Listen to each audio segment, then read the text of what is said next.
হযরতে হাওয়া রাদিয়াল্লাহু তাআলা আনহা পাশে বসেছিলেন। আদম নবী চোখ খুলল, হযরতে হাওয়াকে দেখে নিকটে যাওয়ার চেষ্টা করলেন, হাওয়ার সঙ্গে কথা বলার চেষ্টা করলেন। আল্লাহ তাআলা বলেন, আদম রে, তুমি এখন কথা বলতে পারবে না। কেন? কারণ তোমাদের বিয়ে হয়নি, বিয়ে। আদম নবী বলেন, আল্লাহ গো, তাহলে আর দেরি কেন? বিয়েটা তাড়াতাড়ি করে দেওয়া হোক।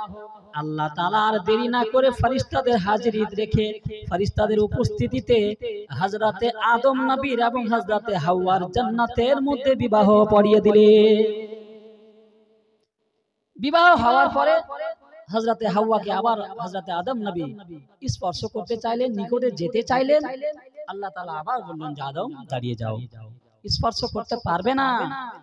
আদম নবী বলেন, ইয়া আল্লাহ, বিয়ে হলো, আমার স্ত্রী হলো, কেন স্পর্শ করব না? আল্লাহ তাআলা বলেন, হে আদম নবী শোনো, যতক্ষণ পর্যন্ত হাওয়ার মোহরানা আদায় না হবে তুমি তাকে স্পর্শ করবে না। আদম নবী বলেন, ইয়া আল্লাহ, আমার কাছে টাকা নাই, পয়সা নাই, সোনা নাই, চাঁদি নাই, আমি কেমন করে মোহরানা আদায় করব? আমার আল্লাহ বলেন, আদম রে, পৃথিবীর মানুষের কারো বাড়ি, কারো গাড়ি, কারো সোনা, কারো গয়না, কারো জমি, কারো জায়গা, টাকা পয়সা, কত কি মোহরানা হবে? হে আদম নবী শুনে, তোমার জন্য টাকা পয়সা, ধন দৌলত, সম্পত্তি কিছু লাগবে না। হযরত হাওয়ার মোহরানা যদি আদায় করতে চাও, আমার আখিরি নবী পয়গম্বরে আজম, যাকে না তৈরি করলে গোটা কুল কায়নাত তৈরি হতো না, ওই নবীর উপরে যদি তুমি 3 বার বা 11 বার দরুদ পড়ে নাও, তোমার মোহরানা আদায় হয়ে যাবে। দরুদ যদি পড়ে নাও তাহলে মোহরানা আদায় হয়ে যাবে। আচ্ছা আপনারা বলুন, সেদিন নবীর উপরে দরুদ পড়া হলো, মোহরানা আদায় হয়ে গেল। ওটা শুধু হযরতে আদমের জন্য খাস ছিল, কিয়ামত পর্যন্ত এই হাদিসটা কারোর জন্য প্রযোজ্য নয়। জি, ওই দরুদটা কি পড়া হয়েছিল আপনারা সবাই জানেন তো? জানা আছে না আপনাদের? যে দরুদ শরীফটা পড়া হয়েছিল হযরতে হাওয়ার মোহর আনার জন্য, ওই দরুদ শরীফের নাম কি জানেন আপনারা? কেউ যদি জানেন তাহলে হাত দেখান তো। কারো জানা নাই? মাশাআল্লাহ, ঠিক আছে, আমি জানিয়ে দেব, একটু ধৈর্য ধরুন, শেষের দিকে জানিয়ে দেব যে দরুদ শরীফটা কি। ওই দরুদ শরীফটা আপনাদের মুখস্থ করিয়ে তারপরে বাড়ি পাঠাবো। জি, মুখস্থ করে নেবেন, আর মুখস্থ হয়েও যাবে, এমন শুদ্ধ করে মুখস্থ করিয়ে দেব। মাশাআল্লাহ। তো নবীর উপরে দরুদ পড়ে মোহরানা আদায় হয়ে গেল। আজকে যারা বলছে নবীর উপরে আমরা দরুদ পড়ি না, তো কেউ যদি নবীর উপরে দরুদ না পড়ে তো নবীর কি ক্ষতি হবে? হাদিসে এসেছে সুবহানাল্লাহ, যে নবীর উপরে দরুদ শরীফ পড়ার জন্য আল্লাহ তাআলা 70,000 ফেরেশতা মণ্ডলীকে সকালে পাঠিয়ে দেন, 70,000 ফেরেশতাকে রাতে সন্ধ্যাবেলা পাঠিয়ে দেন। আর এটাও লেখা হয়েছে, যার একবার পালা পড়ে, একবার যার নাম আসে, কিয়ামত পর্যন্ত আর তাদের পালা আসে না। বলুন সুবহানাল্লাহ। তাহলে 70,000 ফেরেশতা সকালে, 70,000 ফেরেশতা সন্ধ্যাবেলা নবীর উপরে দরুদ পড়তে থাকে। সুবহানাল্লাহ।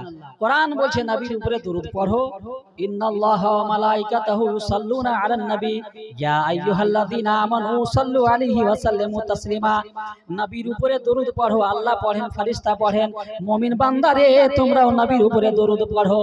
কোরআন বলছে নবীর উপরে দরুদ পড়ো, হাদিস বলে নবীর উপরে দরুদ পড়ো। বেদ ও পুরাণের ভাষাতেও যদি তাদেরকে জিজ্ঞাসা করা যায়, এ বলো না রে, তোমরা কি আমাদের নবীর উপরে কোনদিন দরুদ পড়ো? তারা নিজের ভাষাতে বেদ ও পুরাণে তারাও বলে, উপনরঙ্গন্তম সে সুক্তেন বচসবার সুভদ্রেন বচসবায়ম চনদাদিস বনাগির নারী সংকদাচান। তারা বলে যে আমাদের অন্তরে যখন শান্তি আসে না, আমাদের যখন মন ভালো থাকে না, আমরা নবীর উপরে মহিমা কীর্তন গান করি, মহিমা দরুদ পড়ি, নবীর উপরে দরুদ প্রেরণ করি।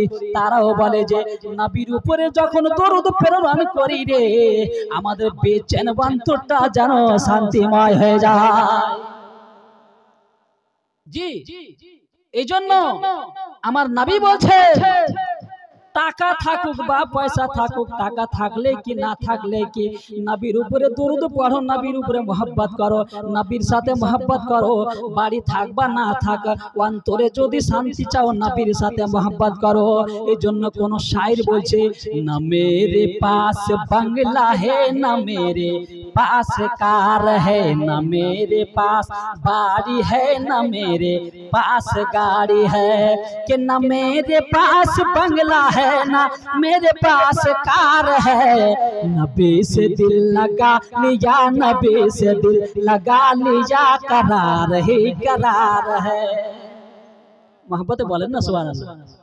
नबी से दिल लगा लिया, करार ही करार है। बिरादर बंधुगण आमार, हजरते आदम नबी एवं हजरते हव्वा आलैहिस सालाम জান্নাতের মধ্যে থাকতে লাগলেন। बिरादर কিতাবে পাওয়া যায় 950 বছর বা 1000 বছর হজরতে আদম নবী দুনিয়াতে থাকলেন। হজরতে আদমের পরে একজন নবী হয়েছিলেন, তার ছেলে হজরতে শীস নবী। হযরতে আদম যখন দুনিয়া থেকে বিদায় হচ্ছেন, হযরতে আদম যখন দুনিয়া থেকে বিদায় হচ্ছেন, নিজের ছেলে শীস নবীকে ডেকে বলেছিলেন, বেটা কোন রকমে আল্লাহর কাছে যদি দোয়া চাইতে হয় তাহলে নবীর ওসিলা বানিয়ে দোয়া চাইবে, দেখবে আল্লাহ তাআলা তোমার দোয়াটা কবুল ও মঞ্জুর করে নেবে। বলুন সুবহানাল্লাহ। জি, আমরা আজকাল প্রায় বলি যে দোয়া তো করছি খুবই, ইমাম সাহেব তো বললেন যে সবে কদরের দিন দোয়া করলে সব দোয়া কবুল হবে। মসজিদে এসে সারা রাত দোয়া চাইলাম, আল্লাহ গো ইমাম সাহেব বলেছে যে দোয়া চাইবো সেটাই কবুল হবে। সকালে ইমাম সাহেবকে ধরে নিয়েছে, ইমাম সাহেব কি ব্যাপার, তুমি যে বললা যে কি দোয়া কবুল হবে, কই দোয়া কবুল হলো? বলছে তুমি কেমন করে বুঝলে যে কবুল হলো না? বলে বুঝতে পারবো না কেন, রাত্রে যে আমি দোয়া করেছিলাম যে আল্লাহ আমার একতলা বাড়ি আছে, সকালে আমি শুইতে উঠা যখন দেখবো যেন 3 তলা বাড়ি হয়ে যায়, এখনো একতলাই আছে, কই দোয়া কবুল হলো? বেরাদার বন্ধুগণ আমার নবী 1400 বছর আগে দোয়ার তরিকা শিখিয়ে দিয়েছেন যে এমন দোয়া করবেন না যেটা শরীয়তে জায়েজ নয়, যেটা শরীয়তে জায়েজ সেটা দোয়া চাইবেন। এই জন্য কোন কবি বলে দোয়া তো তোমার কবুল হবে, কিন্তু দোয়া তরিকা জানতে হবে। এই জন্য কেউ বলেছে আরে মাंगने का तरीका तो आता नहीं, कहता है कि खुदा देता नहीं, मांगने का तरीका तो आता नहीं, कहता है कि खुदा देता नहीं। जब भी कुछ खुदा से मांगना हो तो मुस्तफा को वसीला बना लीजिए। নবীর কাছে যখনই আল্লাহর কাছে যখনই কিছু চাইবো নবীকে ওসিলা বানিয়ে নেব, দোয়া কবুল হবে। হযরতে আদম নবী নিজের ছেলেকে শিক্ষা দিচ্ছে যে নবীর ওসিলা বানিয়ে দোয়া চাইবে। তো শীস নবী বলছে আব্বা দুনিয়াতে প্রথমে সর্বপ্রথম নবী হচ্ছ তুমি, আর তুমি একজন নবীর ওসিলা বানাবে, এটা কেমন কথা? আদম নবী বলছেন বেটা শোন, আমাকে যখন তৈরি করা হলো জান্নাতের গেটে গেটে, জান্নাতের দরওয়াজায় দরওয়াজায়, তওবা গাছের পাতায় পাতায়, আর সে মহল্লাতে প্রত্যেক জায়গাতে দেখলাম যেখানে লেখা আছে লা ইলাহা ইল্লাল্লাহ, পারসে লেখা আছে মুহাম্মাদুর রাসূলুল্লাহ। আমি বুঝে গেলাম যে আল্লাহ তাআলা নবীকে কত ভালোবাসে, যে যেখানে লা ইলাহা ইল্লাল্লাহ পারসে মুহাম্মাদুর রাসূলুল্লাহ। এই জন্য আমি আল্লাহর কাছে যখনই কিছু চাইতাম, শুধু এতটুকু নয়, তোমার মাকে হালাল করেছি নবীর উপরে দরুদ পড়ে, শুধু এতটুকু নয়, তিনি বলতে চাইলেন যে শোনো আমি বুঝে গেলাম যে নবীকে আল্লাহ কত ভালোবাসেন, যে নিজের পার্শ্বের নামটাকে রাখেন। এই জন্য যখন কোনো দোয়ার প্রয়োজন পড়তো নবীর ওসিলা বানিয়ে দোয়া চাইতাম, আল্লাহর দরবারে সেকেন্ডের মধ্যে দোয়াটা কবুল হয়ে যেত। এই জন্য নবীর ওসিলা বানিয়ে দোয়া চাইবো, দোয়া কবুল হবে। বেরাদার বন্ধুগণ আমার, হযরতে আদম থেকে নিয়ে শুরু করে হযরতে শীস নবী এভাবে একের পর এক নূর মুনতাকিল হতে হতে ডাইরেক্ট চলে আসে হযরতে ইব্রাহিম নবী, হযরতে ইসমাইল নবী, এভাবে মুনতাকিল হতে হতে হযরতে আব্দে মানাফ পর্যন্ত নূরটা চলে আসলো। বলুন সুবহানাল্লাহ, সুবহানাল্লাহ বলুন না। তো হযরতে আব্দে মানাফের 4টা ছেলে ছিল। এই 4টা ছেলের মধ্যে জীবনীতে বড় ছেলে আর ছোট ছেলের জীবনী পাওয়া যায়। হযরতে হাশিম এবং হযরতে মুত্তালিব, ছোটটার নাম হলো মুত্তালিব আর বড়টার নাম হলো হাশিম। এই দুটা ছেলেরই জীবনী পাওয়া যায়। তো হযরতে হাশিম আব্দে মানাফ ইন্তেকালের পরে হাশিম কাবার মোতাবাল্লি হলেন। এটা ওনাদের সিস্টেম ছিল, একের পর এক ওনারা কাবার মোতাবাল্লি থাকতেন, কাবার দেখভাল করতেন। তো হযরতে হাশিমও কাবার মোতাবাল্লি হয়ে গেল, কাবার দেখভাল করতেন। আর তাদের একটা সিস্টেম ছিল, বছরে একবার করে একটা বিজনেসের ব্যবস্থা ছিল, খেজুরের সে সময় বিজনেস একটা চলতো, তারা বছরে একবার করে বিজনেসে যেত। তো হযরতে হাশিমও কাবার মোতাওয়াল্লি ছিলেন এবং বিজনেসে বছরে একবার করে যেতেন। তো হযরতে হাশিম যখন বিজনেসের জন্য গেলেন মুলকে শাম, তো মুলকে শাম যাওয়ার জন্য মধ্যে মদিনা পড়তো। তো ওই মদিনা, সে সময় মদিনা যদিও নাম ছিল না, এসরাব নাম ছিল। এসরাব মানে এমনিতে বাংলাতে বোঝায় রোগ ব্যাধি বালা মুসিবতের জায়গা বা ঘর। তো ওই এসরাব নামে জায়গাতে বুঝাবার জন্য মদিনাই বলছি। তো ওই মদিনা পড়তো, মদিনাতে তিনারা একদিন আরাম করতেন, রাতটা কাটাতেন, তারপরে সেখান থেকে মুলকে শাম ব্যবসার জন্য যেতেন। তো কিতাবে এসছে যে ওই মদিনাতে যখন তারা আরাম করতেন, মদিনার লোক মেহমান নওয়াজিকে খুব পছন্দ করতেন। জি, মেহমান নওয়াজি খুব পছন্দ করতেন। তো হযরতে হাশিমও একটা বাড়িতে থাকলেন, রাতটা কাটালেন। যে বাড়িতে রাত কাটালেন সেই বাড়ির লোকটার নাম ছিল আমর ইবনে লুবাই। ওই বাড়িতে উনি থাকলেন, রাত্রে মেহমান নওয়াজি করলেন, খাওয়া দাওয়া করলেন। একটু হালকা ধ্যান দিয়ে শুনবেন, যেহেতু আমি আগেই বলেছি খুব আওয়াজ বসার জন্য আমি খুব চেষ্টা করে বলছি আর কি, খুব কষ্ট করে আমি বলছি। আজকে সারাদিন আমি চেষ্টা করেছি আওয়াজটা কোনো রকম একটু উঠে যায়। জি, তো সারা রাত্রি খাওয়া দাওয়া যা হলো, সকালে এবার উনি ওদের বাড়ি থেকে চলে যাবেন মুলকে শাম। হযরতে হাশিম বললেন আমর ইবনে লুবাইকে, মানে যাদের বাড়ি থাকলেন তাকে ডেকে বললেন, ও আব্বা জান, একটা কথা বলছিলাম যে রাত্রে যখন খেতে দিয়েছিলেন আপনার সাথে একটা মেয়ে ছিল, মেয়ে দেখেছিলাম, মেয়েটা দেখতে বড় সুন্দর লাগলো, তার নাম কি? উনি বললেন আমার মেয়ের নাম হলো সালমা। বলে দেখতে বড় খুবই সুন্দর। তিনি বললেন কেন বাবা, তুমি বলতে কি চাও? বলে হুজুর, বলে চাচা যান, যদি কিছু মনে না করতেন একটা কথা বলতাম। ওই মেয়েটা যদি তুমি আমাকে দান করে দিতে, ওই মেয়েটা যদি তুমি আমার সাথে বিয়ে দিতে, আমার জিন্দেগিটা ধন্যময় হয়ে যেত। মানে মেয়েটা পছন্দ হয়েছে। তো সালমার বাবা বলল, বাবা তোমাকে চিনি না, জানি না, একদিনের মধ্যে বিয়ের প্রস্তাব, এটা কিভাবে হয়? একটা মেয়ের বিবাহ দেব, তার ব্যাপারে কিছু জানবো না? তো উনি বললেন যে হ্যাঁ, আমার নাম হলো হাশিম, আমার বাবার নাম আব্দে মানাফ, আমি বর্তমানে কাবা শরীফের মোতাবাল্লি, আর এই যে বছরে একবার করে ব্যবসা বিজনেস করি। যখন কাবার মোতাবাল্লি বললেন, তো কাবার মোতাবাল্লি মানে খুব বিখ্যাত ঘর সেই সময়, এই জন্য ইনাদেরও পছন্দ হলো। হযরতে সালমার সাথে কথাবার্তা ফাইনাল করে বিবাহ হলো। তিনি শর্ত রাখলেন যে প্রথম যেটা বাচ্চা হবে, এই বাচ্চাটা যেন আমাদের বাড়িতে হয়। তিনি ওটা মেনে নিলেন, বিবাহ হলো। তার বিবিকে সেখানে রেখে দিয়ে তিনি ব্যবসাতে চলে গেলেন। ফেরার পথে তার বিবিকে নিয়ে বাড়ি ফিরলেন। কিতাবের মধ্যে এভাবে লেখা হয়, একটা বছর ঘুরতে না ঘুরতে হযরতে সালমার পেটে বাচ্চা চলে আসলো। দ্বিতীয় বছর আবার ওই সময়ে বিজনেসে যাবেন, তো তিনার মনে পড়লো যে শ্বশুর মশাই তো বলেছে যে প্রথম বাচ্চাটা যেন আমাদের বাড়িতে হয়, এই জন্য স্ত্রীকেও সঙ্গে করে নিয়ে নিলেন।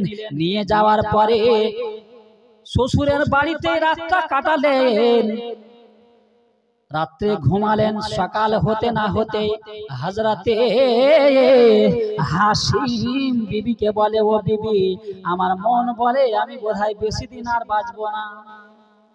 কেন? বলে রাতে একটা এমন স্বপ্ন দেখলাম, ভয়ঙ্কর স্বপ্ন দেখলাম। কি স্বপ্ন? স্বপ্নটা দেখলাম যে রাত্রে শুয়েছিলাম, হঠাৎ করে স্বপ্ন দেখলাম যে আমি আর তুমি কোথাও নিরিবিলি জায়গাতে পৌঁছে গেছি। এমন একটা পার্কের মতো জায়গা, এমন একটা সুন্দর জায়গা, চারিদিকে ফুল ফলে ভরা, আর আমি আর তুমি ছাড়া তৃতীয় কেহ নাই। এত মজা, এত খুশিতে ঘুরছিলাম, হঠাৎ করে দেখলাম যে পশ্চিম দিক থেকে একটা বাঘ আসলো। বাঘ আসার পরে আমার পিছে যেন তাড়া করতে লাগলো, আমি পালাতে লাগলাম। তুমি আমাকে বাঁচাবার চেষ্টা করলে, হাজারো চেষ্টা করলাম, আমিও করলাম, কিন্তু দেখা গেল যে শেষ পর্যন্ত বাঘের হাত থেকে বাঁচা সম্ভব হলো না। বাঘ আমাকে খেয়ে ফেললো। এই জন্য আমার মন বলছে আমি বেশি দিন বাঁচবো না। স্ত্রী বললেন, স্বামী বিয়ের একটা বছর হয়নি, আর মৃত্যুর কথা এগুলো মুখে আনিও না। যাই হোক, শেষ পর্যন্ত বিবিকে ধরনের কথা বলে বিজনেসের জন্য, ব্যবসার জন্য উনি মুলকে শাম চলে গেলেন। কিতাবে পাওয়া যায় আর উনি বাড়ি ফিরলেন না। মুলকে শামে তেনার ইন্তেকাল হয়ে গেল। হযরতে সালমা নিজের বাবার বাড়িতে উনি থাকতে লাগলেন। এদিকে বাড়িতে খবর হয়ে গেল যে হাসিম ইন্তেকাল করেছে। হাসিম যেমন ইন্তেকাল করলো, পুরো মক্কাতে যেন একটা দুঃখের ছায়া ছড়িয়ে গেল। হযরতে হাসিমের ভাই, যেটা মুত্তালিব নাম, হাসিমের ইন্তেকালের পরে পরে এই মুত্তালিবকে কাবার মোতাওয়াল্লি বানিয়ে দেওয়া হলো। বলুন সুবহানাল্লাহ। মুত্তালিবকে কাবার মোতাওয়াল্লি বানিয়ে দেওয়া হলো। একটু ধ্যান দিয়ে শুনবেন, যেহেতু আমি বিস্তারিত বলছি না, শর্টে বলছি। তো হযরতে মুত্তালিবকে কাবার মোতাওয়াল্লি বানিয়ে দেওয়া হলো। হযরতে মুত্তালিব তো কাবার মোতাওয়াল্লি তো হয়ে গেলেন, কিন্তু ভাবি যে বাড়িতে ছিল, ভাইয়ের যে বউ ছিল, এর কিন্তু এখনো খবর নামা হয়নি। কেন জানেন? সেই সময় একটা রেওয়াজ ছিল, যার স্বামী মারা যায় ওই সমস্ত মহিলার দিকে, বিধবা মেয়েদের দিকে কেউ ভালো নজরে তাকিয়ে দেখতো না। তারা ভাবতো যে এই মেয়ের জন্যই স্বামীটা মারা গেল, এজন্য ওই মেয়েদেরকে কেউ তাকিয়ে দেখতো না। আরে মেয়ে যদি জন্ম হতো তো জিন্দা দাফনও করে দেওয়া হতো। সুবহানাল্লাহ। সেই যুগে হযরতে সালমা নিজের বাবার বাড়িতে থাকতে লাগলো। সুবহানাল্লাহ। আর এদিকে হযরতে মুত্তালিব কাবার মোতাওয়াল্লি হলেন। বেরাদার বন্ধুগণ আমার, কিছুদিন যেতে না যেতে হযরতে সালমার পেটে যেটা বাচ্চা ছিল, বাচ্চা জন্মগ্রহণ করলেন, বাচ্চা জন্ম দিলেন। বেরাদার বন্ধুগণ, বাচ্চাটার নাম রাখা হলো শাইবা। শাইবা ইনি হবেন নবীজির দাদু, যার নাম হবে আব্দুল মুত্তালিব। এ বেরাদার বন্ধুগণ আমার, হযরতে শাইবা মায়ের কাছে থাকতে লাগলেন। এদিকে মুত্তালিব কাবার মোতাওয়াল্লি হয়ে গেল। 1 বছর নয়, 2 বছর নয়, এইভাবে 6 বছর, কোন কিতাবে লিখছে 8 বছর বা 7 বছর, এরকম বয়স হয়ে গেল। এখন পর্যন্ত কেউ সালমার খবর নিল না।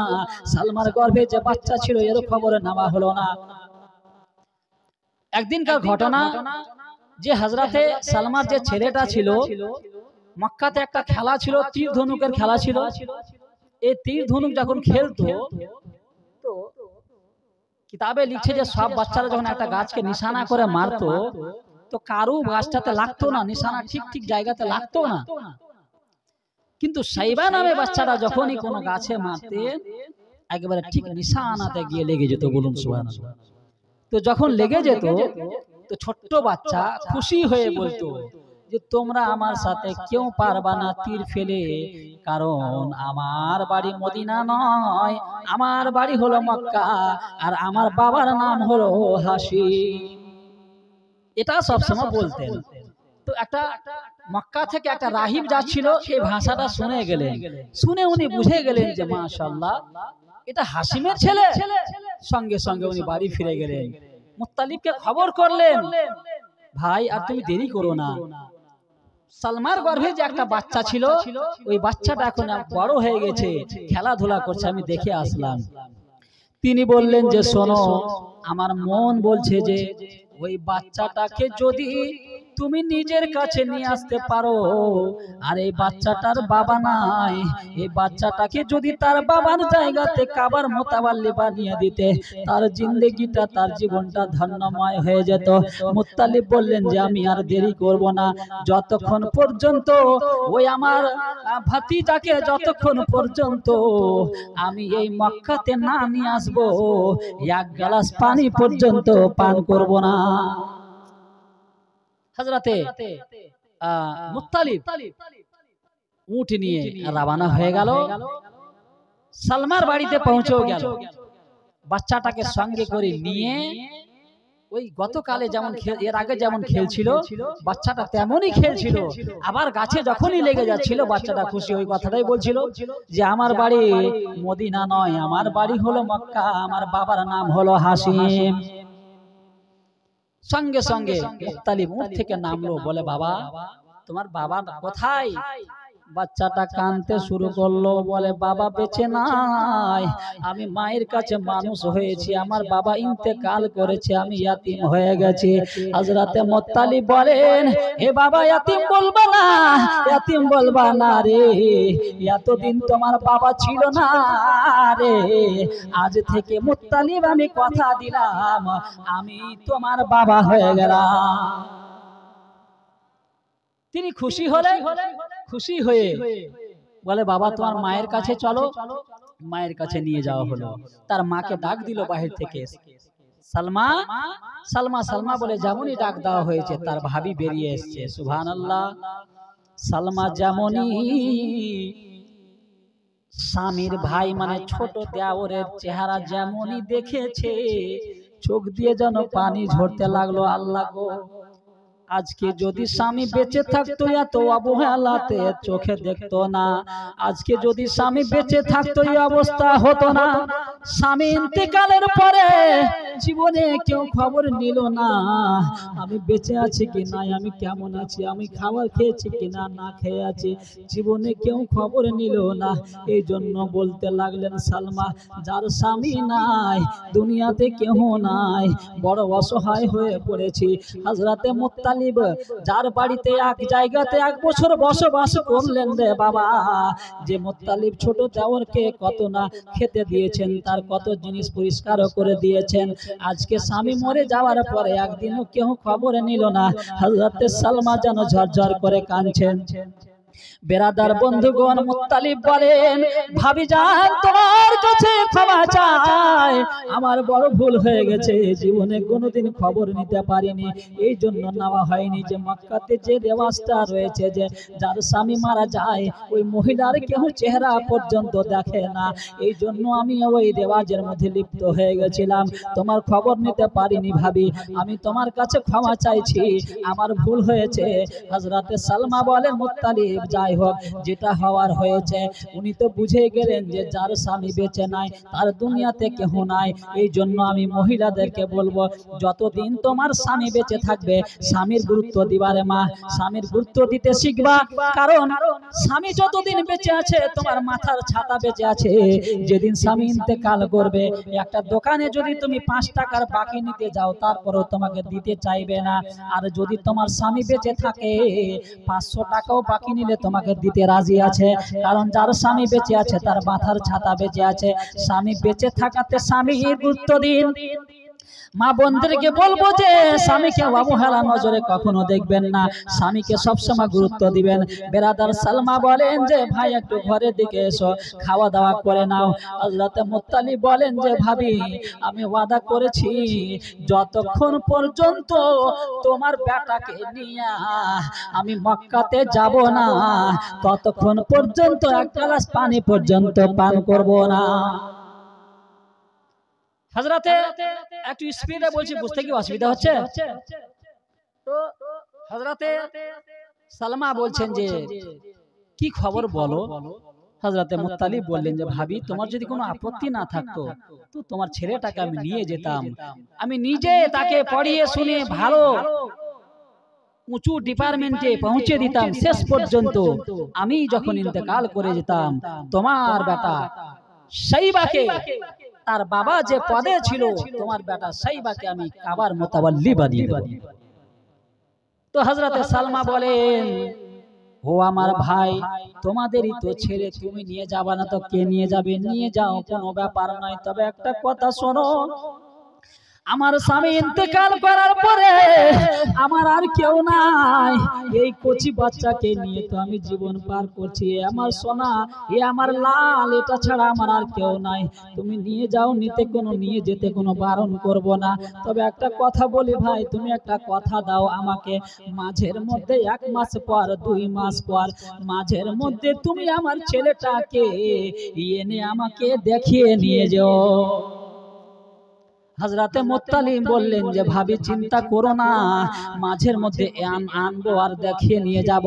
শেষ পর্যন্ত বাবাজি হযরতে সালমা নিজের ছেলে সাইবার গালে মুখে চুমা দিয়ে শেষবারের মতো বিদায় দিচ্ছেন। এ বেরাদার, আমরা সবাই জানি যে ছেলের উপরে কার মায়া থাকে না, কার দয়া থাকে না। তারপরেও আমরা দিল্লি পাঠাই, বোম্বাই পাঠাই, কলকাতা পাঠাই, মাস মাস পড়ার জন্য দেখতে পাই না। আমি একটা মিশনে পড়াই, তো ওখানে মেয়েগুলো যারা থাকে, ছোট্ট ছোট্ট মেয়ে থাকে, তো পড়াতে যখন যায় সুবহানাল্লাহ, তো মেয়েগুলো কান্নাকাটি করছে ক্লাসে মাঝের মধ্যে। আমি বলছি যে কি ব্যাপার বাবু, কাঁদছো কেন? বলে আম্মা যাবো, আম্মা যাবো। বাচ্চাগুলো কাঁদছে যে আম্মা যাবো। কেন? আম্মাকে ছেড়ে থাকতে পারছি না, আম্মা যাব, সব সময় কাঁদছে। তার আম্মাও যখন দেখার জন্য আসে, আম্মাও কাঁদছে, মেয়েও কাঁদছে, এত মায়া দয়া। তারপরও মা বলছে বেটি কান আর যা কর, তোকে মাদ্রাসাতে থাকতে হবে। এর মানে এটা নয় যে মায়ের মায়া নাই, দয়া নাই। এর মানে এটাই যে যত কষ্ট হোক না কেন আমি কষ্ট সহ্য করব, কিন্তু আমার সন্তান সন্ততিদের ভবিষ্যৎটা যেন উজালা হয়ে যায়। এই জন্য তো এই কষ্টটা করা যায়। আমার মাঝের মধ্যে চোখ দিয়ে পানি বেরিয়ে যায়। কয়েকটা বাচ্চাকে দেখলাম মাদ্রাসাতে পড়ছে, তো সকালে ক্লাসে বসেছি, পড়া দাও বাবু, তো একই রকম কেনে যাচ্ছে। কি ব্যাপার বলো? ভালো লাগে না, বাড়ি যাব, আম্মা যাব, আব্বা যাব, দিদি যাব, দাদা যাব। এই যে ভাষাগুলো বলে, কি রকম কান্না করে।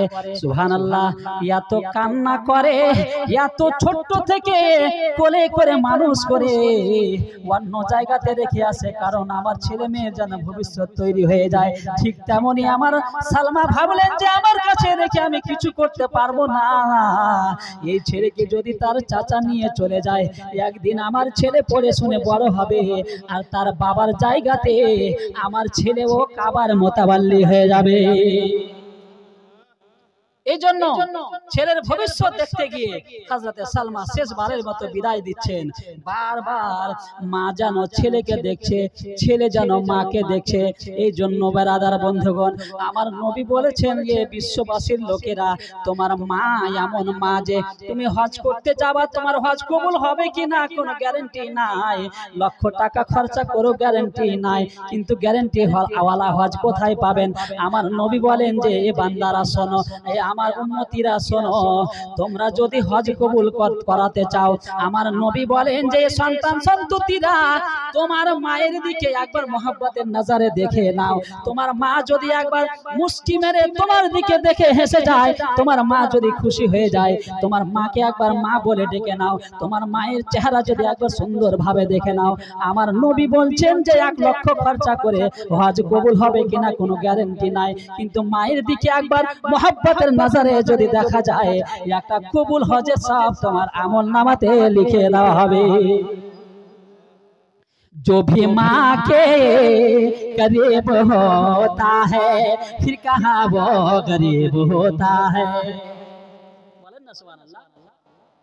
যারা মায়ের কাছে থাকে এরা কখনো গরিব হয় না। जो भी माँ के करीब होता है, फिर कहाँ वो गरीब होता है, कि जो भी माँ के करीब होता है, फिर कहाँ वो गरीब होता है।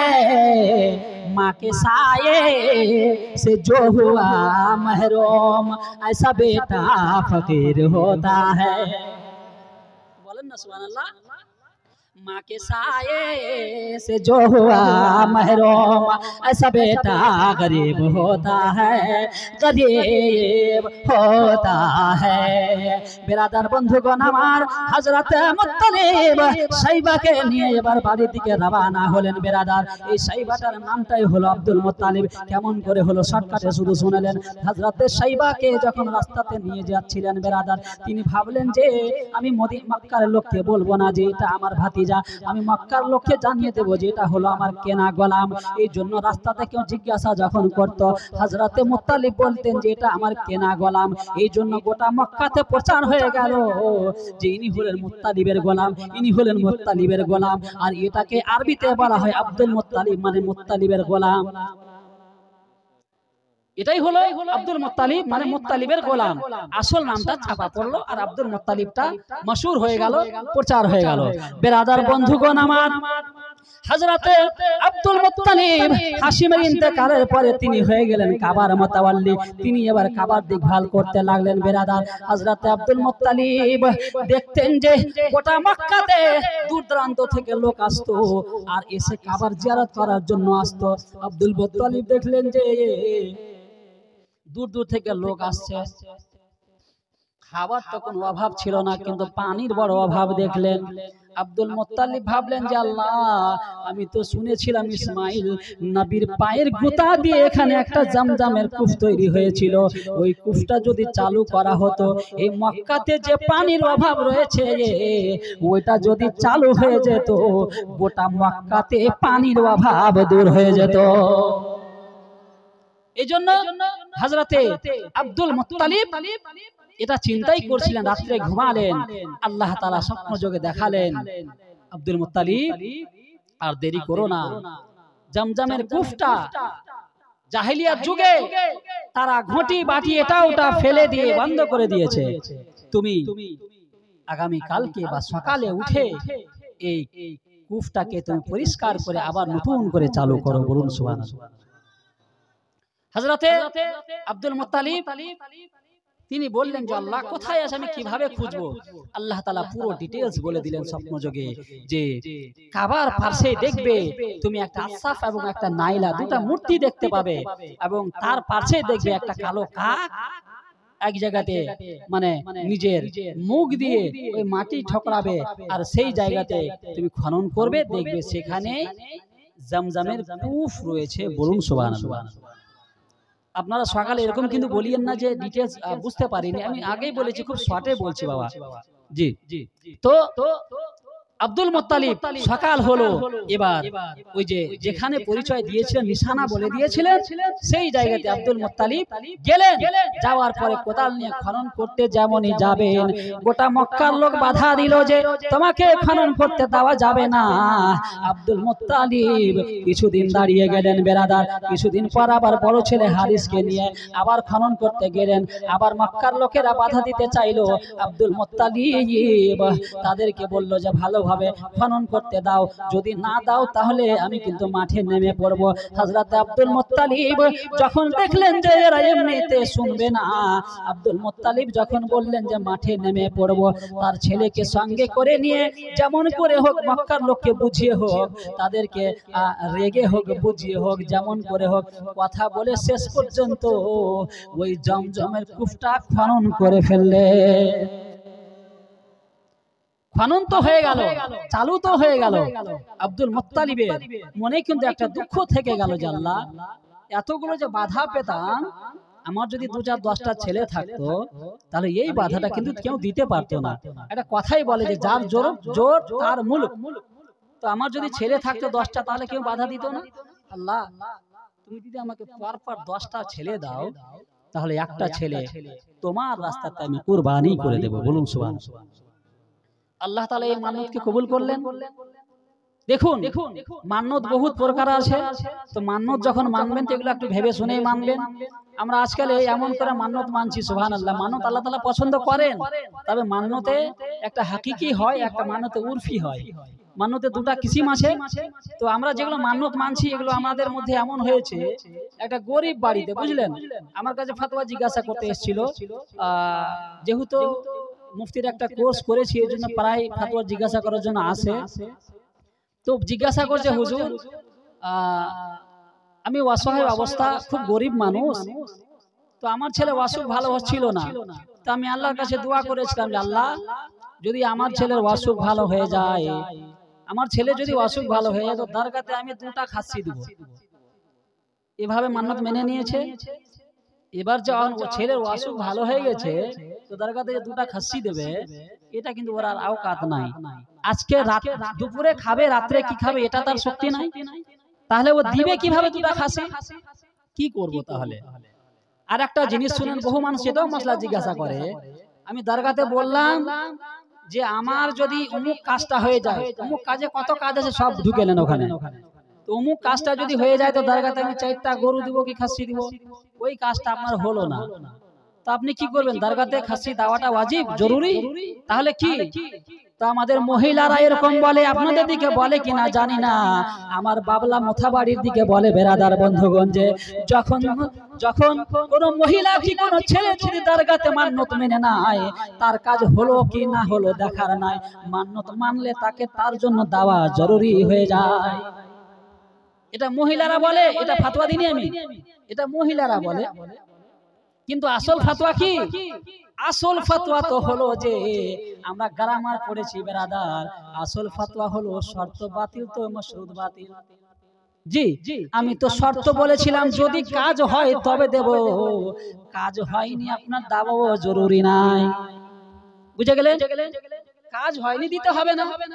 এবার আর একটা মাসালা শুনালেন, ধরুন আপনার কাজও হয়ে গেল কিন্তু আপনার আওকাত হচ্ছে না যে আপনি 4টা খাসি দিবেন, তো এটাও আপনার উপর জরুরি নাই যে আপনাকে 4টা খাসি দিতেই হবে, আপনি না দিলেও কোনো গুনাহগার হবেন না। বুঝা গেছে? স্টেজে মাসালা বলি না এমনিতেও, যেহেতু বলবো এক আর আপনি শুনবেন এক, সকালে ফিরে এদিকে দিকে গেহে বাড়াবেন যে ভুল ফাতোয়া দিয়ে বলে চলে গেছে। এই জন্য স্টেজে ফাতোয়া দেওয়া খুব খুব মুশকিল বাবাজি। জি সুবহানাল্লাহ। ওই যে আমরা ছোট্ট থেকে ঘটনাটা শুনে আসছিলাম, তো বলছি যে ওই যে এতে লেখা আছে না কায়দাতে, যে जब नमाज पढ़ो तो हिल के पढ़ो ना हल्के पढ़ो। तो ইমাম সাহেব পড়িয়েছে, শিক্ষক পড়েছে নামাজ যখন পড়বা তো হালকে পড়ো, তো ও বাড়ি গিয়ে পড়ছে নামাজ যা পড়ো তো হিলকে পড়ো। তো শুরু করেছে আলহামদুলিল্লাহ রাব্বিল আলামিন আর রহমানির রহিম, হিলা হিলা পড়ছে। তো অন্য কেউ জিজ্ঞাসা করছে তুমি হিলা হিলা কেন পড়ছো? জি বলছে গত সপ্তাহে যে ইমাম সাহেব জুম্মার দিনে বক্তব্য রাখলে শুনতে পেলে না যে নামাজ যা পড়ো তো হিলকে পড়ো। তো ইমাম সাহেব আসলে বলেছে নামাজ যা পড়ো তো হালকে পড়ো, তো ও হিলকে শুনেছে। তো ব্যাপার হচ্ছে যে স্টেজে ফতোয়া যখন দিব তো আমি বলবো এক, আপনি বুঝবেন এক, তো তখন কিন্তু বিশাল ব্যাপার চলে আসে। আমি এজন্য অনুরোধ করব, স্টেজে যদি ফতোয়া শুনেন, যদি কোনটা বুঝতে অসুবিধা হয় পুনরায় আবার জিজ্ঞাসা করে নেবেন, ভুল ভাল ফতোয়া প্রচার করবেন না।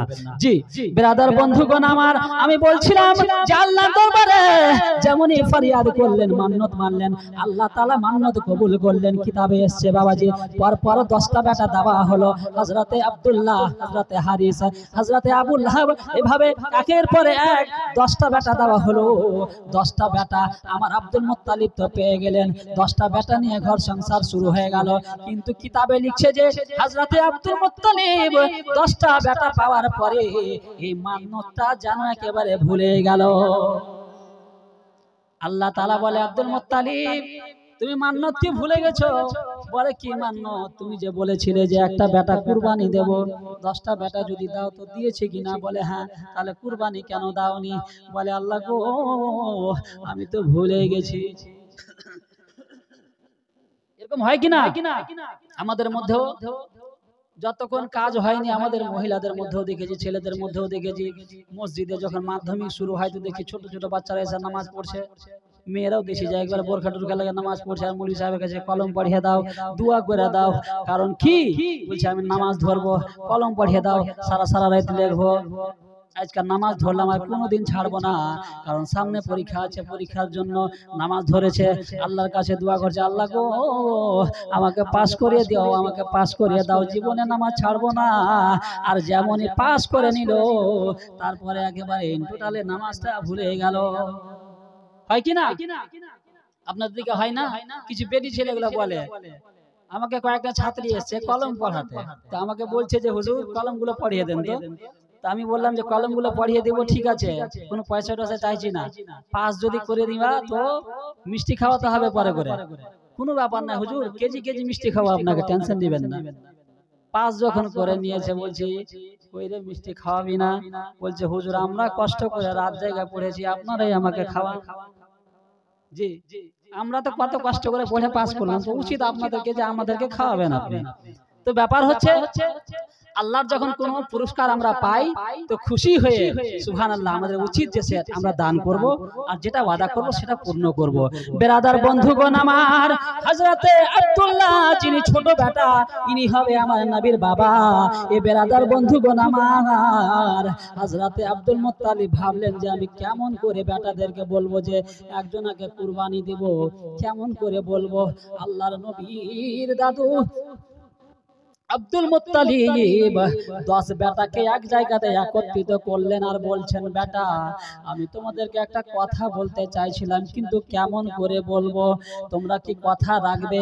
ছেলেরা বলেছিল, আব্বা জান চিন্তা করবেন না, টেনশন করবেন না, আপনি যেটা বলবেন আমরা 10 বেটা এক বাক্যে মেনে নেব। আব্দুল মুত্তালিব বলছেন, বাবা তোমরা যখন হয়েছিলে না, আমি আল্লাহর কাছে মান্যত মেনেছিলাম যে পরপর যদি 10টা বেটা হয় তাহলে একটা বেটাকে কুরবানি করে দেব। তো তোমাদের মধ্যে কেউ একজন বাবা কুরবানি হয়? আমাদের মধ্যে যদি আমাদের মতো বেটা থাকতাম তো একদম ডাইরেক্ট বলতাম যে বুড়া তুই আগে কুরবানি হ, আমরা এখন জওয়ান আছি, আমরা কুরবানি হব না। কিন্তু ওনারা বললেন যে না বাবা, তোমার যখন আদেশ হয়েছে তুমি যাকে চাও সে কুরবানি হওয়ার জন্য প্রস্তুত আছে। যে বেরাদার বন্ধুগণ, কিন্তু কে কুরবানি হবে? সব ভাই বললো যে আমাকে করেন। ও বলছে আমাকে করেন। আমার আব্দুল মুত্তালিব বলেন যে শোনো, একটা লটারি করা হোক, একটা কুরআ ডালা হোক, কুরআ ডালা হলো, লটারি করা হলো। এই লটারি করাতে বারবার লটারি করা হলো, আমি খুব সংক্ষেপের জন্য বলছি, বারবার কয়েকবার লটারি করা হলো। ওই লটারিতে দেখা গেল যে বারবার ওই আব্দুল্লাহ যিনি নবীর বাবা হবেন ইনার নামটাই যেন উঠে চলে আসছে, আর ইনাকে সবচেয়ে বেশি ভালোবাসতেন, আর ইনি দেখতেও সবচেয়ে সুন্দর ছিলেন। তার অনলি কারণ ছিল যে ইনার কপালে আমার নবীর নূর চমকা ছিল, বলুন সুবহানাল্লাহ। তো হযরতে আব্দুল্লাহ ইনার নাম বারবার চলে আসছে। তার ভাইরা বলল, আব্বা জান আর একবার দেখা হোক, আর একবার দেখা হলো, আবার আব্দুল্লাহর নাম আসছে, কিছু করার নাই, এবার হযরতে আব্দুল্লাহকে কুরবানি করতেই হবে। হযরতে আব্দুল্লাহকে কুরবানি করার জন্য আব্দুল মুত্তালিব প্রস্তুত হয়ে গেল। কিন্তু বেরাদার, আল্লাহ যাকে বাঁচাবেন পৃথিবীর কেউ মেরে পারবে না, আর আল্লাহ যাকে মারবে পৃথিবীর কেউ বাঁচিয়ে পারবে না। এ বেরাদার বন্ধুগণ আমার, আমার আব্দুল্লাহ যদি কুরবানি হয়ে যায় নবী আসবেন কি করে? এ বেরাদার বন্ধুগণ আমার, এই জন্য আল্লাহ তাআলা কেমন করে বাঁচাবেন দেখুন।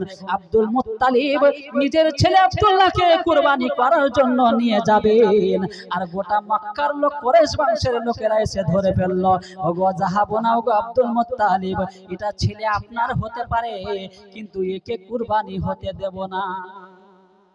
কেন দেব না? বলে এই জন্য দেব না, আমরা যখন ব্যবসাতে যাই, বিজনেসে যাই, এই আব্দুল্লাহর একবার চেহারা দেখে যদি ব্যবসাতে যাই, বিজনেসে যাই, যেদিন ওনার চেহারাটা দেখে বিজনেসে যেতাম সেদিনকে আমাদের লাভ যেন ডবল হয়ে যেত। এই জন্য আব্দুল্লাহকে আমরা কুরবানি হতে দেব না। আল্লাহ তাআলা আব্দুল্লাহকে কুরবানি হতে দেবেন না, এই জন্য আল্লাহ তাআলা নিজে সমস্ত মক্কাবাসীদের অন্তরে আমার নবীর বাবা আব্দুল্লাহর মহব্বত তৈরি করে দিয়েছে। হযরতে আব্দুল্লাহ ইনাকে কুরবানি করতে দেওয়া যাবে না, তাহলে কি করা যাবে? তো সেখানে পরামর্শ হলো, আলোচনা হলো, একটা মানুষকে মার্ডার করে দেওয়াতে যেটা ফাইন ভরা হয় সেই ফাইনটা ভরা হোক। তো সেটা ফাইন কি হলো? বলে 10টা উট, 10টা উট দিলে সেটা ফাইন ভরা যায়। ওটাই করা হলো। একটা চিরকুটে আব্দুল্লাহর নাম, আর একটা চিরকুটে 10টা উট লটারি ফেলা হলো। যেমনই ফেলা হলো আব্দুল্লাহর নামটাই উঠলো কুরবানি। দ্বিতীয়বার আবার ফেলা হলো, আব্দুল্লাহর নামটাই কুরবানি। এভাবে এক এক করে একবার নয়, দুইবার নয়, 10 বার উঠলো। 100টা উটের কুরবানি দিতে হবে। 11 বারের মাথাতে আব্দুল্লাহর নামটা চাপা পড়ে গিয়ে উটের নামটা উঠে পড়েছে। তার মানে 100টা উট কুরবানি দিতে হবে, তবে আব্দুল্লাহকে বাঁচানো সম্ভব হবে।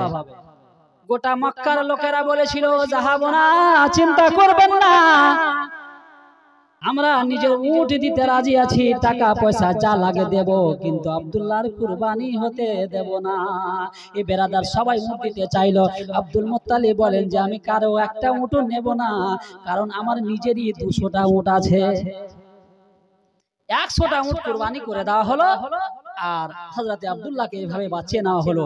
তো হযরতে আব্দুল্লাহ যখন এভাবে বেঁচে গেলেন, গোটা মক্কাতে শুধু নয়, গোটা মক্কা, মদিনা, শাম চারদিকে যেন একটা আওয়াজ উঠলো যে একজন ব্যক্তির জন্য 100টা উট কুরবানি করা হয়েছে। আরে একটা উট যদি কুরবানি হয় তো কম করে বোধহয় 200-500 লোক খাবে, তাহলে 100টা উট যদি হয় তো কত লোককে খেতে হবে? তাহলে পুরো আম এলান করে দাওয়াত দিয়ে মানুষকে খাওয়ানো হয়েছিল। সুবহানাল্লাহ। তো এভাবে আব্দুল্লাহ ফেমাস এমন হয়ে গেলেন, এমন বিখ্যাত হয়ে গেলেন, যারাই দেখতেন আব্দুল্লাহকে আর বলতেন যে এই ছেলের জন্য 100টা উট কুরবানি করা হয়েছে। বেরাদার বন্ধুগণ আমার, হযরতে আব্দুল্লাহ তিনি দেখতে এমনই সুন্দর ছিল, কিতাবে লিখছে বেরাদার যে আব্দুল্লাহকে দেখে মক্কার সুন্দরী সুন্দরী মহিলারা পাগলিনী হয়ে যেত, আর বলতো, আব্দুল্লাহ তোমাকে আমি জান দেব, প্রাণ দেব, তোমার জন্য আমি সব লুটিয়ে দেব, আমি তোমাকে বিয়ে করতে চাই, তোমাকে বিয়ে করতে চাই। এরকম সব মেয়েরা আমার আব্দুল্লাহকে দেখতো আর বলতো। বেরাদার বন্ধুগণ আমার, আব্দুল্লাহ যে আমার নবীর বাবা হবেন এটা আব্দুল মুত্তালিব কেমন করে জানলো জানেন কি? এ বেরাদার বন্ধুগণ, হযরতে আব্দুল্লাহ যে আমার নবীর বাবা হবেন কেমন করে জানলো? আল্লাহ তাআলা স্বপ্ন যোগে দেখিয়ে দিলেন যে আব্দুল্লাহ যখন কোন রাস্তাতে চলাচল করতো রে বেরাদার, আব্দুল্লাহকে দেখে মূর্তিরা চিৎকার মারতো আর বলতো যে এই পেশানিতে এমন একজন নূর রয়েছে, যে নূর দুনিয়াতে আসবে, যে নবী দুনিয়াতে আসবেন, আর এই নবীর কারণে গোটা বিশ্ব জগতে আমাদের ধর্মগুলোকে বাতিল বলে ঘোষণা দেবে। তো আব্দুল্লাহ ইনি এত সুন্দর ছিলেন দেখতে, ইনাকে বিবাহের জন্য হাজারো মহিলা পাগলিনী ছিল। তো আব্দুল্লাহ তো ওনার সাথে বিবাহ হবে জিনার সাথে, তাকদীরে আল্লাহ তাআলা লিখে দিয়েছেন। জি, কারণ খাকে কারবালা কিতাবে কিছু ঘটনা লিখতে গিয়ে এভাবে একটা ভাষা লিখেছে, মানুষ হাজারো চেষ্টা করুক, হাজারো তাদবীর করুক, তাকদীরে যদি না থাকে তো এটা সম্ভব নয়।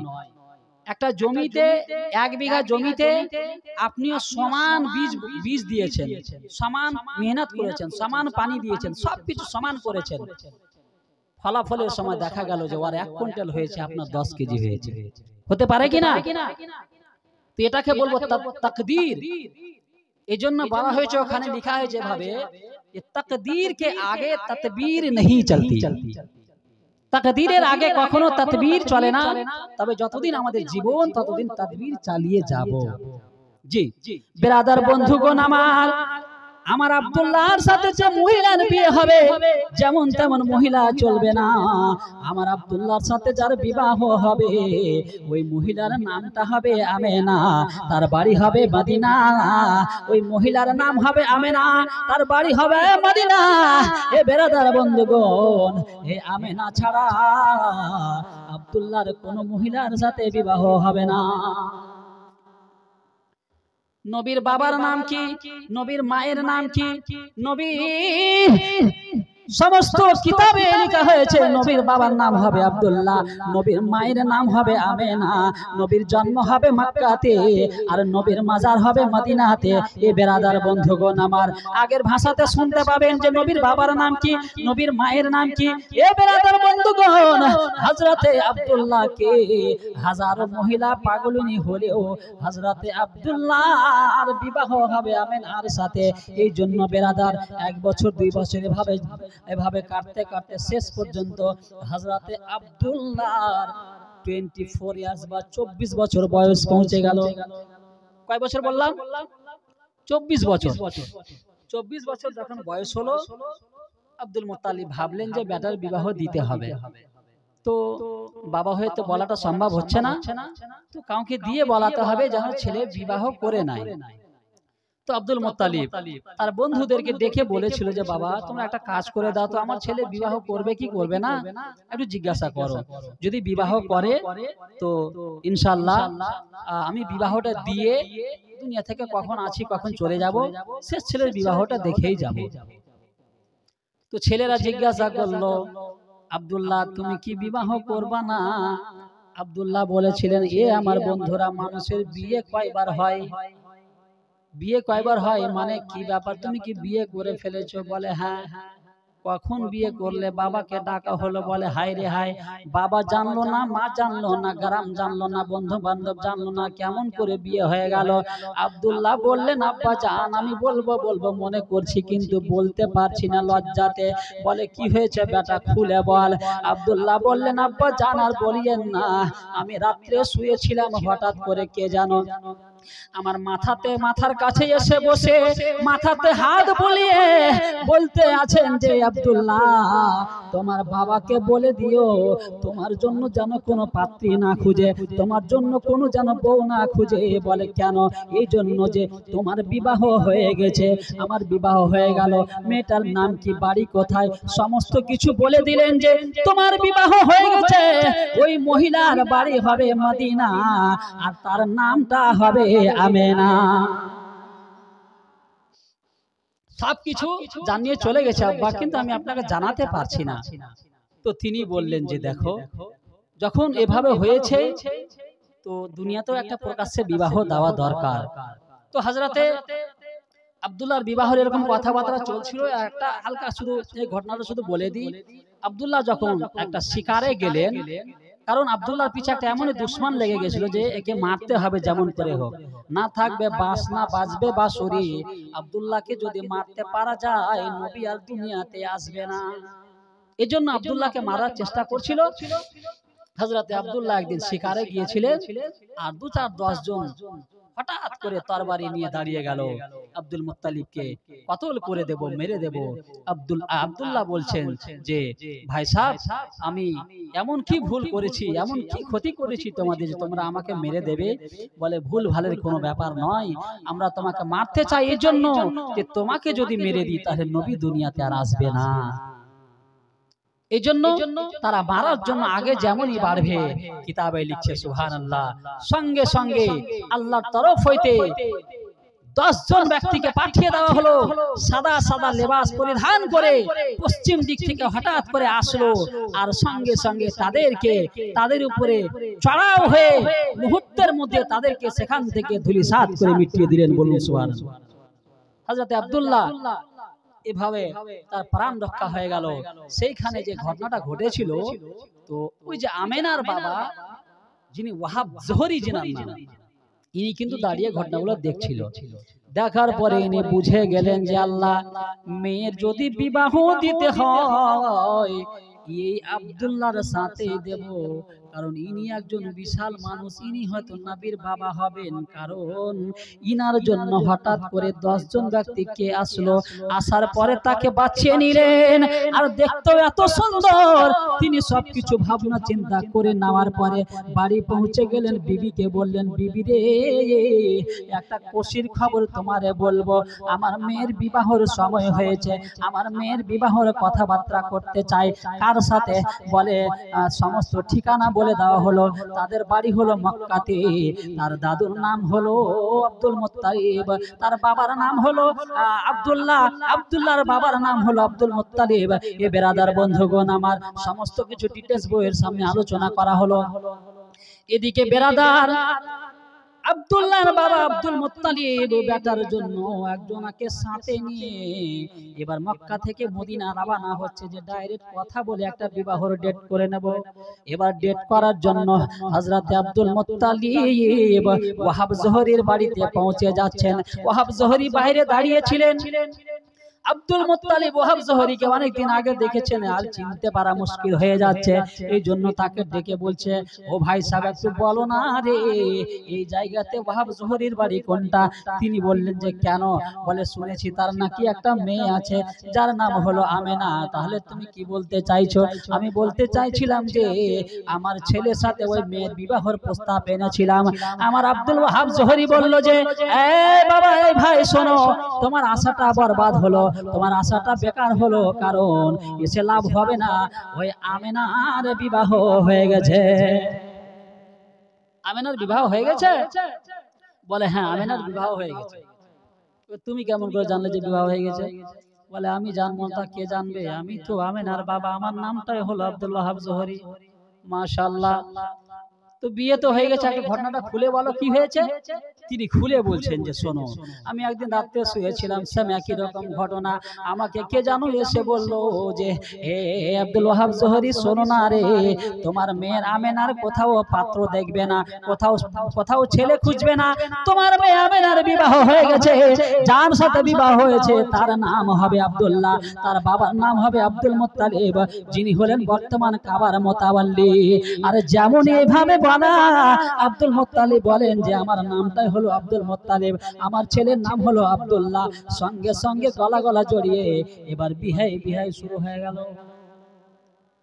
এবার কথাবার্তা একটা ফাইনাল হলো, ডেট হলো, যেটা কয়েকটা কিতাবে, জাওফুল কিতাবাত বলে একটা কিতাব আছে, সেই কিতাবটাতে বিবাহর একবারে ডিটেইলস লম্বা করে লিখেছেন। আমি শুধু মাফহুমটা বলছি যে বিবাহর কথাবার্তা কমপ্লিট ফাইনাল হয়ে গেল। বিবাহর কথাবার্তা ফাইনাল হওয়ার পরে এবার হযরতে আব্দুল্লাহর সাথে হযরতে আমেনার বিবাহ হয়ে গেল। বলুন সুবহানাল্লাহ। বিবাহ করে নিয়ে আমার আমেনাকে বাড়ি নিয়ে আসলেন।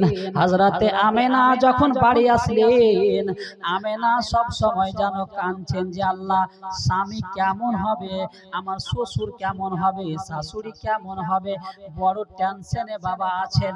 এই মুহূর্তে আব্দুল মুত্তালিব বলেন যে আমেনা রে, ও আমার বৌমা, তুমি চিন্তা করবা না রে মা, আমি তোমার শ্বশুর বলছি, শোনো, এতদিন আমি তোমার কেউ ছিলাম না, তুমি কেউ ছিলে না রে, আজকে তুমি আমার বাড়ির বউ হয়ে এসেছো। আজ থেকে আমি তোমার শ্বশুর নয়, আজ থেকে তুমি আমার বউ নয়, বরং আজ থেকে আমি তোমার বাবা এবং তুমি আমার মেয়ে হয়ে গেলে। আজ থেকে আমাকে বাবা মনে করবে। কোন বৌমাকে যদি এরকম নতুন হঠাৎ করে শ্বশুর বাড়ি যদি বলে, তো অন্তরটা বড় হবে কিনা? মাশাআল্লাহ, আমেনার অন্তরটা যেন বড় হয়ে গেল। মাশাআল্লাহ। যাই হোক, এইভাবে হযরতে আব্দুল্লাহর সাথে কয়েক মাস জীবন পার হলো। বেরাদার বন্ধুগণ, কয়েক মাস কেটে গেল। হযরতে আব্দুল্লাহ এবং আমেনা এক অপরকে এত ভালোবাসতেন রে বাবা, এত ভালোবাসতেন। এই জন্য আল্লাহর নবী বলেছেন যে স্বামী স্ত্রীদের ভালোবাসা আল্লাহর নিয়ামত বলে ঘোষণা দেওয়া হলো। স্বামী স্ত্রীর ভালোবাসা আল্লাহর নিয়ামত বলা হয়েছে। হযরতে আমেনা এবং আব্দুল্লাহ খুব ভালোবাসতেন এক অপরকে। একটু বসেন, 12টা বেজে গেছে, শুধু নবী পাকের জন্ম আমি করে শেষ করে দিচ্ছি। তো হযরতে আব্দুল্লাহ এবং আমেনা খুব ভালোবাসতেন। এ বেরাদার বন্ধুগণ, হযরতে আব্দুল্লাহ কয়েক মাস বিবির সাথে কাটিয়ে নেওয়ার পরে হঠাৎ করে একদিন আব্দুল মুত্তালিব বললেন যে এ আমার ছেলে আব্দুল্লাহ, আমি কখন আছি কখন দুনিয়া ছেড়ে যাব, তুমি একটা কাম কাজে লেগে যাও। হযরতে আব্দুল্লাহকে একটা ব্যবসা করার জন্য রওনা করিয়ে দিচ্ছে। তার ভাইদের সাথে, সাথীদের সাথে আব্দুল্লাহকে ব্যবসার জন্য রওনা করিয়ে দিচ্ছেন। হযরতে আব্দুল্লাহ ব্যবসার জন্য ভাইদের সাথে চলে যাচ্ছেন। যখন যাচ্ছেন, আব্দুল্লাহ একটা কথা বলছেন যে বিবি, ওগো আমেনা, শোনো রে, আমার মন বলছে যে আমি যদি ব্যবসাতে যাই তো আমার বোধহয় আর ফিরা হবে না। আমেনা বলছেন যে সব ভাইরা যাচ্ছে, কোনো কথা নাই, আর তুমি যাচ্ছ তো এমন কেন বলছো?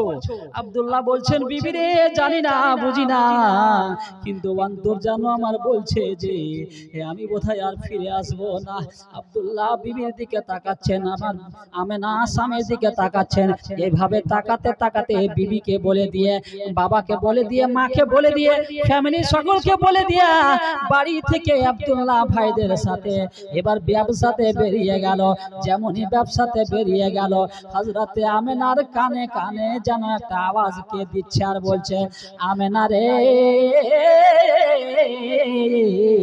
আর তোমার স্বামীকে তুমি কোথায় পাঠিয়ে দিলে রে? আমার তোমার স্বামীকে কোথায় পাঠিয়ে দিলে রে এ আমেনা?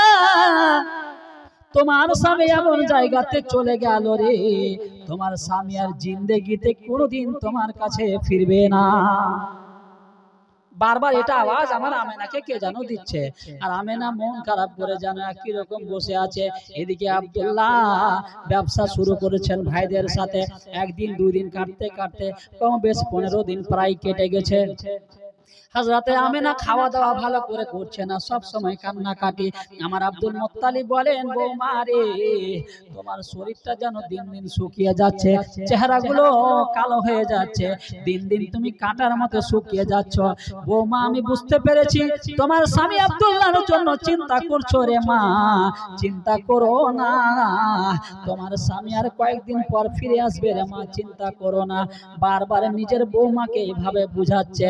বেরাদার বন্ধুগণ আমার, আর কয়েকদিন বাকি আছে। আমার আব্দুল মুত্তালিব বললেন যে, এ আমেনা শোনো রে, সমস্ত বৌমাকে ডাকা হলো, এ বৌমা শোনো, তোমরা সবাই একটা কাজ করো, তোমার স্বামীরা যখন বাড়ি আসবে তোমরা সবাই বাড়ি ঘরগুলোকে লেপা পুছা করে পরিষ্কার পরিচ্ছন্ন করে তোমরা সাজন গুজন করে দাঁড়িয়ে থাকবে।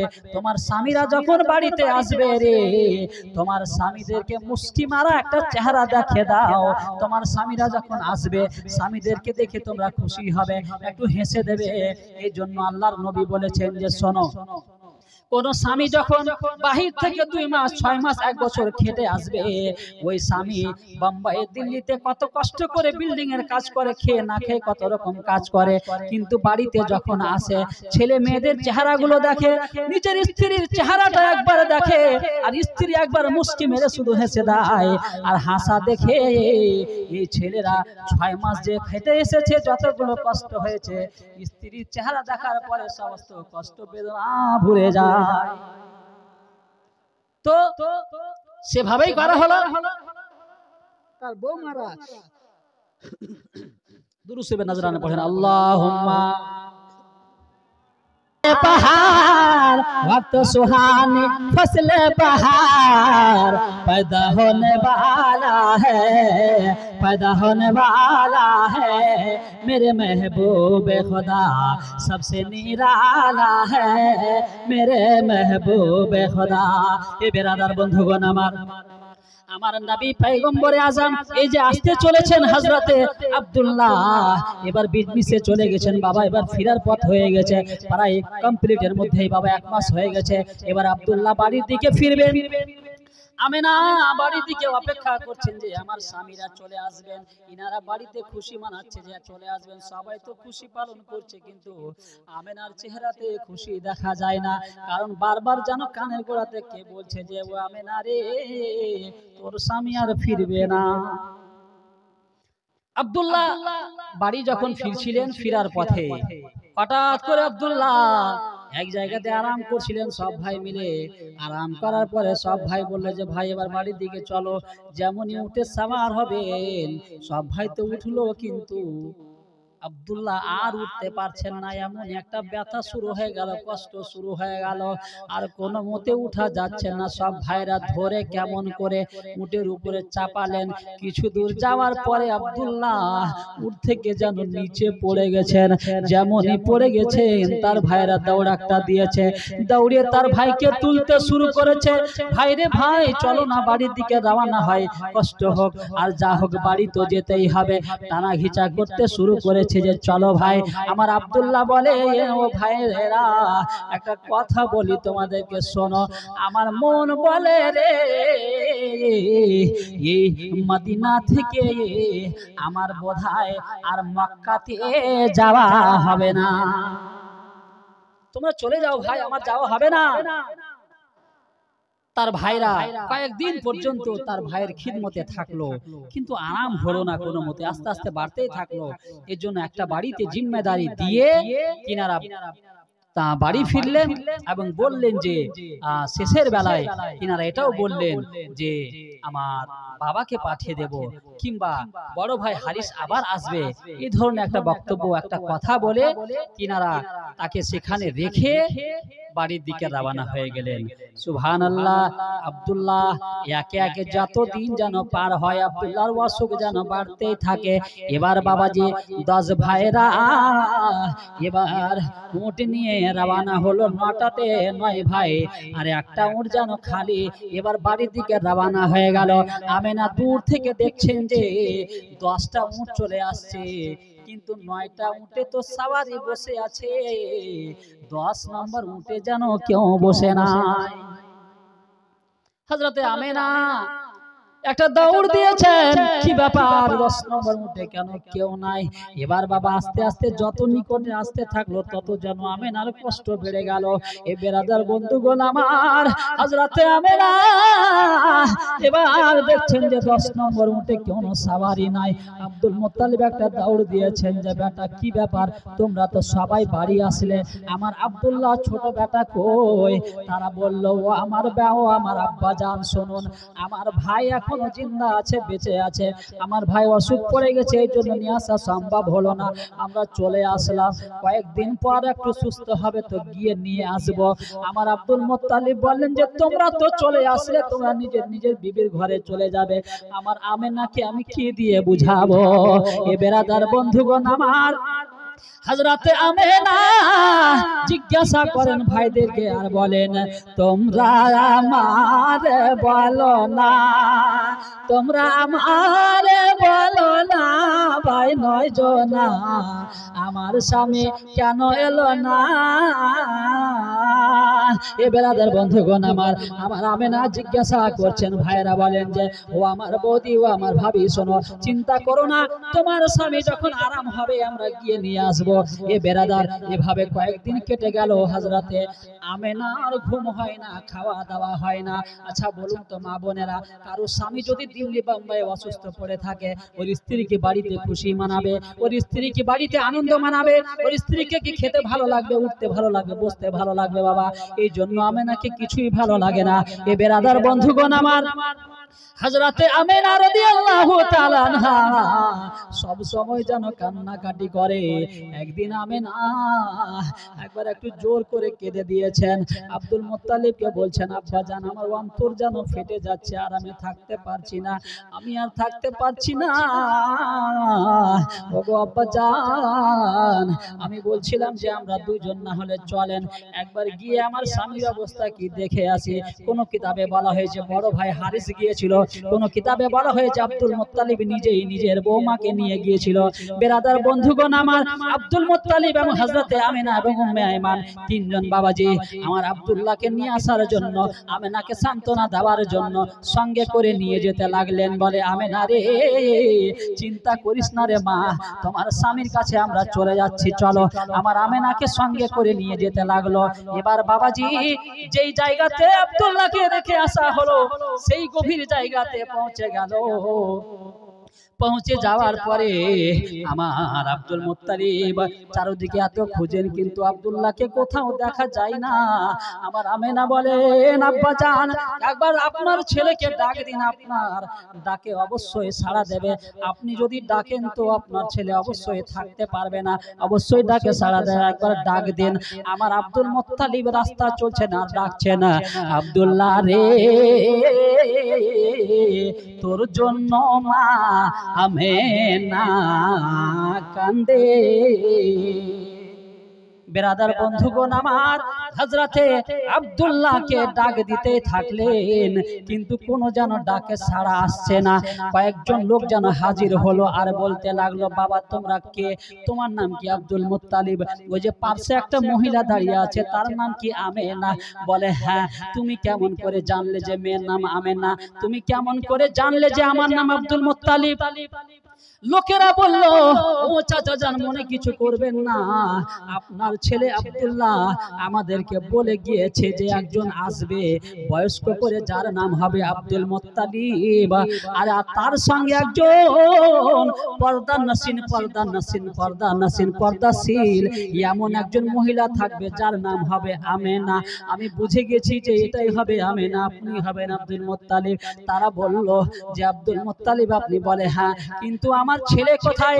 তারা বলল ও চাচা জান, বুক ভরা দুঃখ কেমন করে বলবো গো, আপনার ছেলে এমন জায়গাতে চলে গেল গো, আর জীবনে কোনদিন আপনাকে আব্বা বলে ডাকবে না, আর কোনদিন ওই মহিলাকে প্রাণের স্ত্রী বলে ডাকবে না, মানে দুনিয়াতে বেঁচে নাই রে, আপনার ছেলে আব্দুল্লাহ ইন্তেকাল করেছে।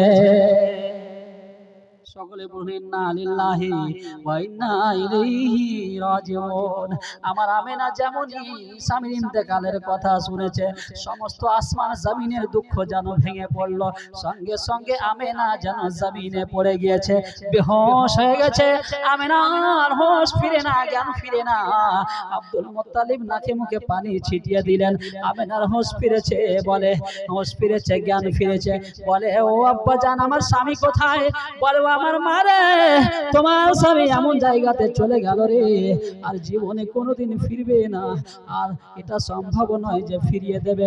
এ বেরাদার বন্ধুগণ, হযরতে আব্দুল মুত্তালিব বৌমাকে সান্ত্বনা দেয়, আর আমেনা বলেন, কাঁদেন আর বলেন আল্লাহ গো, এমন জায়গাতে তুমি আমাকে ভাসিয়ে দিলে, এমন গভীর দুঃখে ভাসিয়ে দিলে, সারা জীবন কাঁদলেও আর আমি কোনোদিন কিনারায় লাগবো না।